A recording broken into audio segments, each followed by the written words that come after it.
நான் உங்க எஸ்கேப் டெக்ஸ்டைல்ஸ்லேருந்து கார்த்திக். நீங்க வந்து நம்ம எத பத்தி பார்க்க போறோம்னா, இது கம்ப்யூட்டர் ஆர்க்கிடெக்சர்ல இன்டரப்ட்ஸ் பத்தி தான் பார்க்க போறோம். இன்டரப்ட்னா என்னன்னா, ஒரு கரண்ட்லி நம்ம இப்போ ஒரு ப்ராசஸ் பண்ணிட்டுருப்போம். இப்போ இன்னொருத்தர் வந்து இம்மீடியட்டா இன்னொரு ஃபைல் மட்டும் நான் பார்த்துட்டு வந்துர்றேன்னு ஒரு சிஸ்டம்ல கேட்குறாங்க. அந்த சிஸ்டம் வந்து நம்ம இப்போ பார்க்கும்போது, இப்ப நான் செஞ்சுட்டு இருக்க ப்ராசஸ் வந்து அப்படியே ஸ்டாப் பண்ணிட்டு, இன்னொருத்தங்க வந்து அத வந்து செய்யும்போது, அவிங்க அத பார்த்துட்டு குடுக்குறாங்கல்ல, அவிங்க அத பார்த்துட்டு குடுத்தவாட்டி நாம நம்ம வேலைய கன்டின்யூ பண்றோம்ல, அத வந்து நம்ம இன்டரப்ட்ன்னு சொல்லுவோம்.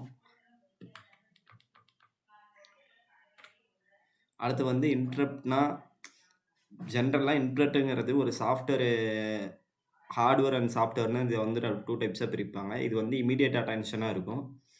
இது வந்து சிபியூ வந்து டெம்பரரிலி சஸ்பெண்டடா இருக்கும். இது வந்துட்டு அர்ஜென்ட்லி ப்ராசஸ் வந்து இன்ஸ்டிடியூட் ஆச்சுன்னா, அததான் வந்துட்டு நம்ம இன்டர்ப்ரெட்ன்னு சொல்லுவோம். இப்போ வந்து ஒரு அர்ஜென்ட் சிக்னல வந்து இன்க்ளூட் பண்ணிட்டு, an interpret is used to caches a temporary halt is a sequence of operation. இது வந்து இன்டர்பிரெட்ல வந்து நம்ம 2 வழியா கிரியேட் பண்ணலாம். இது வந்து எது எது மூலியமா கிரியேட் பண்ணலாம்னா, ஹார்ட்வேர் யூஸ் பண்ணி கிரியேட் பண்ணலாம். சாஃப்ட்வேர் யூஸ் பண்ணி கிரியேட் பண்ணலாம். ஹார்ட்வேர் டிவைஸ்னா வந்துட்டு நம்ம என்னென்ன சொல்லலாம்னா, மவுஸு, கீபோர்டு இது 2யும் நம்ம வந்து சொல்லலாம். சாஃப்ட்வேர் இன்டர்பிரெட்ஸ்னா நம்ம என்ன சொல்லலாம்னா, ஒரு ரன்னிங்னா ஒரு ப்ரோகிராம் ரன் பண்ணும்போது, அதோட எரர்ஸ் வர்றத வந்து நம்ம எலிமினேட் பண்ணுவோம். அததான் வந்துட்டு நம்ம சாஃப்ட்வேர் இன்டர்பிரெட்ன்னு சொல்லுவோம்.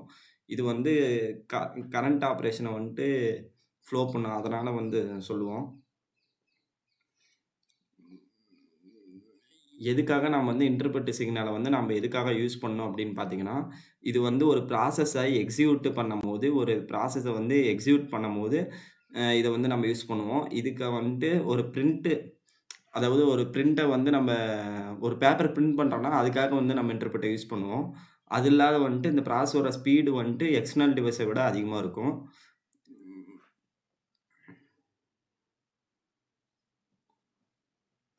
அப்புறம் இது மட்டும் இல்லாம ஒரு ஐடியல் டைம் வந்து ரெஸ்பெக்ட் பண்றதுக்கோசரம் நம்ம இத வந்து யூஸ் பண்ணுவோம். அடுத்து வந்து ப்ரோகிராம் எக்ஸிகியூஷன் ஃப்ளோ பத்தி பார்க்கலாம். இப்ப மெயின் ப்ரோகிராம்ல இருந்து ஐஓ ஃபங்ஷன் போகுதுன்னா, நோ இன்டர்பிரெட் வந்து இன்டர்பிரெட் சிக்னல் இல்லாம பார்த்தோம்னா, ஒரு மெயின் ப்ரோகிராம் வந்து ஐஓ ஃபங்ஷன் போறதுக்கு டைம் ஆகும். ஓகேங்களா? ஆனா இது மூலியமா போறதுக்கு வந்து நம்மளுக்கு டைம் கம்மியா தான் ஆகும். அடுத்து key concept or interrupt handling.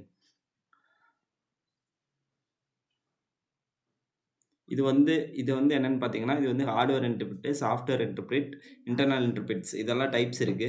Hardware இன்டர்பிரெட்னா என்னன்னா, ட்ரிகர்ட் எக்ஸ்டர்னல் டிவைஸஸ் அதான் ஐஓ ட்ரிப்ஸு, பின்ஸு இது எல்லாமே மாஸ்க்டு, இக்னோர், நான் மாஸ்கபிள் அப்படின்னு சொல்லுவோம். சாஃப்ட்வேர் இன்டர்பிரெட்னா ஸ்பெசிஃபிக் இன்ஸ்ட்ரக்ஷன வந்து ப்ரோகிராம் வித்தின் எ செகண்ட்ல வந்து நம்ம ப்ரோகிராம் எடுத்துக்கலாம். இது வந்து நம்ம சிஸ்டம் கால் அப்படின்னு சொல்லுவோம்.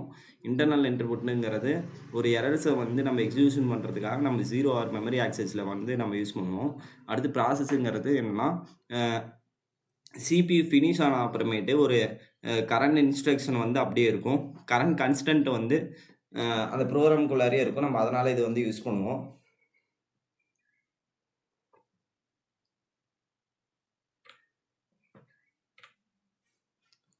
அடுத்து ஃபெட்ச் சைக்கிள், எக்ஸிக்யூட்டிவ் சைக்கிள் அதாவது இது வந்து இன்ஸ்ட்ரக்ஷன் சைக்கிள்னு சொல்லுவோம். ஒரு ஃபெட்ச் பண்ண இன்ஸ்ட்ரக்ஷன வந்து நம்ம எக்ஸிக்யூட் பண்றதுக்காக நம்ம வந்து இத யூஸ் பண்ணுவோம். இப்ப வந்து எக்ஸிக்யூட் இன்ஸ்ட்ரக்ஷன் வந்து நேரா செக் ஆர் இன்டர்பிரெட்ன்னு போடுது. சர்வீஸ் இன்டர்பிரெட்க்கு போகுது. அப்புறமேட்டு கடைசியா வந்து ஹால்ட்ல முடியுது. இது வந்து இன்ஸ்ட்ரக்ஷன் சைக்கிள் வித்தின் இன்டர்பிரெட். இது வந்து இன்டர்பிரெட்க்குள்ள வந்து நம்ம இன்ஸ்ட்ரக்ஷன் சைக்கிள் வந்து நம்ம யூஸ் பண்ணுவோம். அ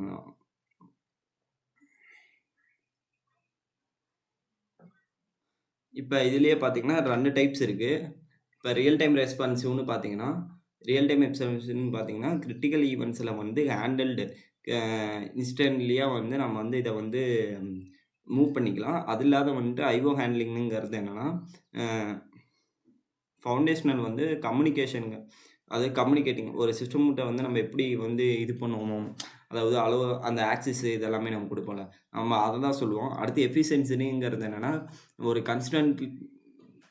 கன்ஸ்டன்ட்டா அப்ப இன்னொரு இப்போ ஒருத்தருக்கும் இன்னொருத்தருக்கு இடையே பேசும்போது அந்த எஃபெக்ட் வந்து அந்த வாய்ஸ் வந்து கன்ஸ்டன்ட்டா இருக்கும்ல. அ அத வந்து நம்ம சொல்லுவோம். இது வந்து நம்ம எதுல ரெஃபர் பண்ணலாம்னா, உங்களுக்கு இன்னும் நோட்ஸ் வேணும்னா, கிரீக் ஃபார் கீக்ஸ்ல வந்து தொலைவி பாருங்க. சர்ச் பண்ணி பாருங்க. அதில நோட்ஸ் இன்னும் கொஞ்சம் நல்லாருக்கும்.